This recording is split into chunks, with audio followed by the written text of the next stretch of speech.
রাজশাহী অঞ্চলে হামের সংক্রমণ দ্রুত ছড়িয়ে পড়ছে। এ বিষয়ে বিস্তারিত জানাতে রাজশাহী থেকে যুক্ত হচ্ছে সহকর্মী মীর কাদির।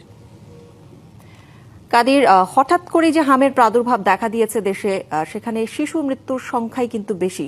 আপনি তো রাজশাহীতে রয়েছেন, আমরা প্রতিবেদনে দেখছিলাম যে রাজশাহীতে হামের সংক্রমণ দ্রুত ছড়াচ্ছে এবং হাসপাতালে আইসিইউ সংকটে অনেক শিশুই মারা গেছে।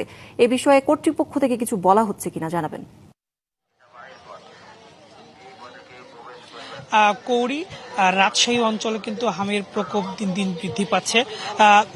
আমি এই মুহূর্তে রাজশাহী মেডিকেলে, আমরা রাজশাহী মেডিকেল কর্তৃপক্ষের সাথে কথা বলেছি। এই যে মার্চ মাসে এখনো পর্যন্ত হামের লক্ষণ নিয়ে মারা গিয়েছে 29 জন শিশু, হামের লক্ষণ নিয়ে। এ তথ্য আমাদেরকে জানিয়েছেন এখানে শিশু বিভাগের যিনি প্রধান ডক্টর শাহিদা ইয়াসমিন, তিনি আমাদেরকে এই তথ্যটি জানিয়েছেন।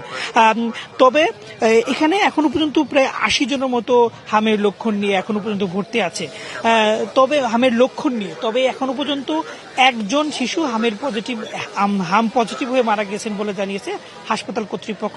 হাসপাতালে এখানে যিনি মুখপাত্র ডক্টর শঙ্কর রায়, তিনি আমাদেরকে এই তথ্যটি জানিয়েছেন। এবং আইসিইউতে ভর্তি আছেন এখনো পর্যন্ত 28 জন রোগী।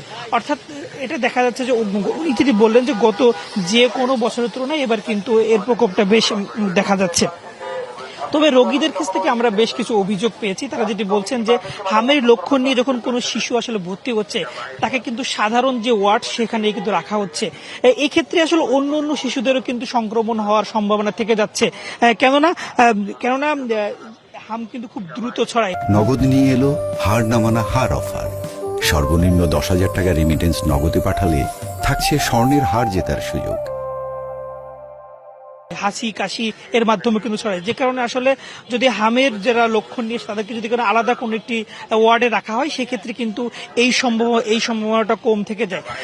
আরেকটা বিষয় জানিয়ে রাখি, হাম যে পজিটিভ হওয়ার ক্ষেত্রে কিন্তু এখান থেকে স্যাম্পল নিতে হয়, স্যাম্পলে সেটা ঢাকাতে পাঠায়, এরপরে সেটা রিপোর্ট প্রকাশ হয়ে আসে, যে কারণে অনেক শিশু আসলে যারা হামের লক্ষণ নিয়ে মারা যাচ্ছে তাদের আসলে কি হাম হয়েছে না সেটা আসলে নির্ধারণ করা যায়নি। কেননা যখন কোনো একজন শিশু মারা যায়, সেক্ষেত্রে পরবর্তীতে তার কিন্তু অনেক ক্ষেত্রেই তিনি আসলে কি রোগে তিনি আসলে হামের মারা গিয়েছেন কিনা সেটি আসলে নির্ধারণ করা যায় না, কারণ যেহেতু অনেক শিশু আসলে পরীক্ষা করাচ্ছে না।